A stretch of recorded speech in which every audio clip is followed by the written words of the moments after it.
నమస్తే, నేను ప్రభాకర్. ముందుగా అందరికీ అడ్వాన్స్ హ్యాపీ దివాళీ.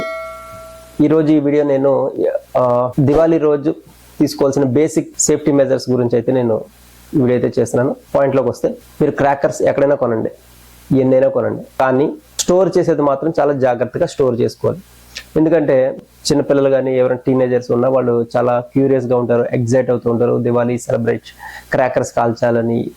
సో అలాగే వాళ్ళు ఏం చేస్తారంటే ఇమీడియట్ స్కూల్ నుంచి రావడం, ఇమీడియట్గా క్రాకర్స్ని వాళ్ళ ఫ్రెండ్స్తో కలిసి బయట క్రాకర్స్ని కాల్చడం, అలాగే కాలుతూ ఉన్నప్పుడు ఆ క్రాకర్స్ తీసుకుని మళ్ళీ గదిలో ఫ్లాట్లోకి వచ్చి కొన్ని క్రాకర్స్ బయట తీసుకెళ్లే టైం, ఇలాంటి కొన్ని అన్సేఫ్ ప్రాక్టీసెస్ జరుగుతూ ఉంటాయి. అలాంటి సందర్భంలో ఒక చిన్న స్పార్క్ అక్కడ ఏమైనా మీరు స్టోర్ చేసుకున్న క్రాకర్స్ దగ్గర పడినప్పుడు ఆటోమేటిక్గా అక్కడ మేజర్ ఫైర్ యాక్సిడెంట్ అయ్యే ఛాన్సెస్ ఉంటాయి. కాబట్టి పేరెంట్స్ కొంచెం కాన్షియస్గా పిల్లలకి అంత ఫ్రీ యాక్సెస్ ఇవ్వకుండా మీరే వాళ్ళకి ఏది కావాలో అన్నది మీరే వాళ్ళకి ఇస్తూ ఉంటే ఒక ఫైర్ యాక్సిడెంట్స్ కానీ ఎలాంటి యాక్సిడెంట్స్ జరగకుండా ఉండడానికి ఛాన్సెస్ అయితే ఉంటాయి. కాబట్టి కేర్ఫుల్గా మీరు పేరెంట్స్ దీనికి కొంచెం ఇనిషియేట్ తీసుకోవాలి.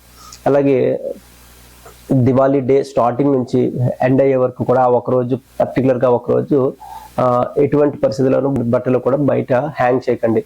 బయట నుంచి ఎటువంటి రాకెట్ వచ్చినా, ఎలాంటి రాకెట్స్ కానీ ఇలాంటివి ఏమైనా క్రాకర్స్ అవి వచ్చినప్పుడు ఆటోమేటిక్గా అక్కడ ఈజీగా ఫైర్ అనేది జరిగే ఛాన్సెస్ ఉంటాయి డ్రై క్లాత్స్ వల్ల. ఎక్కడి నుంచి వచ్చింది, ఎలా వచ్చిందని ఫైండ్ చేయడం చాలా కష్టం. కాబట్టి ఏంటంటే మనం ఆ రోజు పర్టికులర్గా ఎటువంటి పరిస్థితుల్లోనూ కామన్ ఏరియాస్లో ఎక్కడ కూడా బట్టలని హ్యాంగ్ చేయకండి. అలాగే డోర్స్ కొంచెం క్లోజ్ చేసుకుంటే ఎటువంటి పరిస్థితిలో కూడా ఇంట్లోకి మీరు ఉంటున్న ఫ్లాట్లోకి ఈ క్రాకర్స్ అవి, ఈ రాకెట్స్ అవి లోపలికి రావడానికి ఛాన్సెస్ ఉండదు. సిచ్యువేషన్ కాంప్లికేట్ అవ్వకుండా ఉంటుంది. కాబట్టి అలాగే చాలా మంది దివాళీ చేసుకోరు. వాళ్ళు ఏం చేస్తారంటే వాళ్ళ షెడ్యూల్స్ అన్ని మూవీకి వెళ్ళడం కానీ ఏదైనా రెస్టారెంట్కి వెళ్ళడం, ఫ్యామిలీ తోటి టైం స్పెండ్ చేసే ఈ ప్రాసెస్లో ఉంటారు. మీరు అలాగే కనుక చేస్తే క్యాండిల్స్ ఏమైనా వెలిగిస్తే కర్టెన్స్కి దగ్గరగా ఉంచుకోండి. అలాగే దియాస్ వెలిగిస్తే దానికి ప్రాపర్ ఎన్క్లోజర్ పెట్టండి.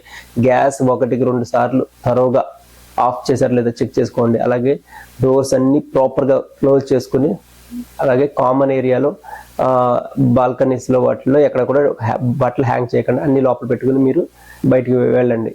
దానివల్ల ఎటువంటి ఫైర్ యాక్సిడెంట్ జరగకుండా ఉండడానికి ఛాన్సెస్ అయితే ఉంటాయి.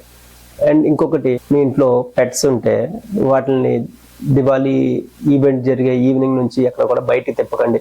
ఎందుకంటే ఏదైనా రాకెట్స్ లాంటివి వచ్చి వాటిలో తగిలిన ఇంజూర్ అవుతాయి. లేదా అండ్ ఇంకొకటి ఏంటంటే అలాంటి మేజర్ సౌండ్, హెవీ సౌండ్స్ కానీ విన్నప్పుడు కొంచెం ప్యానిక్ అవుతాయి, వైల్డ్గా రియాక్ట్ అయ్యే ఛాన్సెస్ ఉంటాయి. కాబట్టి వాటిని జాగ్రత్తగా ఒకరోజు ఆ పర్టికులర్ టైంని వాటిని ఒక గదిలో పెట్టి మీరు దాన్ని జాగ్రత్త చేస్తే అవి కూడా చాలా సేఫ్గా ఉంటాయి.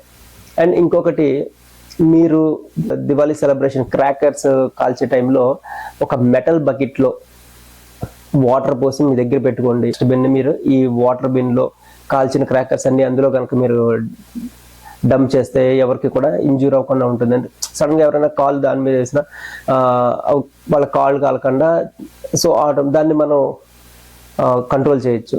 అలాగే మీరు మీ పర్సనల్గా ఒక బర్నల్ ఆయింట్మెంట్ని మీరు ఎప్పుడు క్యారీ చేయండి. ఇన్ కేస్ ఏదైనా చేతికి కానీ కాలుకి కానీ కాలింది అనుకోండి, మీరు ఇమ్మీడియట్గా దాని మీద వాటర్ పోసి ఒక 5 to 10 minutes డ్రింకింగ్ వాటర్ పోయాలి.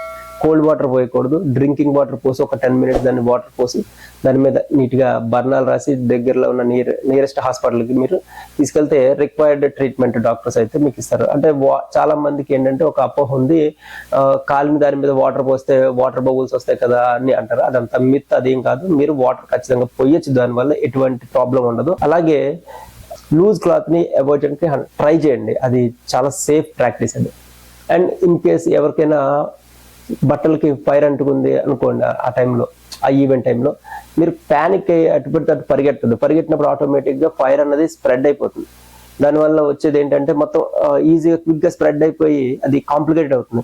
కాబట్టి ఏంటంటే అలాంటి సందర్భంలో మీరు మీ చేతులతోటి మీ మొహాన్ని అడ్డు పెట్టుకుని కింద పడుకుని రోల్ అవుతూ ఉంటే ఆటోమేటిక్గా ఫైర్ అనేది ఎక్స్టింగ్విష్ అవుతుంది. ఇంకొక పాయింట్ ఏంటంటే మీకు నియర్ బై ఫైర్ స్టేషన్, అలాగే nearby hospital contact numbers మీ దగ్గర పెట్టుకోండి. ఇన్ కేస్ ఎవరికైనా అవసరమైన మెడికల్ ఎమర్జెన్సీ కానీ ఫైర్ ఎమర్జెన్సీ అయినప్పుడు మీరు ఖచ్చితంగా మీరు ఉపయోగపడతారు. సో ఈ బేసిక్ సేఫ్టీ మెజర్స్ ఫాలో అయితే యాక్సిడెంట్స్ కానీ ఇన్సిడెంట్స్ కానీ జరగకుండా ఉండడానికి 100% ఛాన్సెస్ ఉంటాయి. మీరు దీని మీద మీరు నాకేమైనా సజెషన్స్ చెప్పాలన్నా నాకు ఇంకా ఏమైనా ఇన్పుట్స్ ఇవ్వాలన్నా స్క్రీన్ మీద కనబడే మెయిల్ ఐడికి మెయిల్ చేయండి, వాట్సాప్ నెంబర్కి వాట్సాప్ చేయండి. నేను ఖచ్చితంగా రెస్పాండ్ అవుతాను. Thank you. జై హింద్.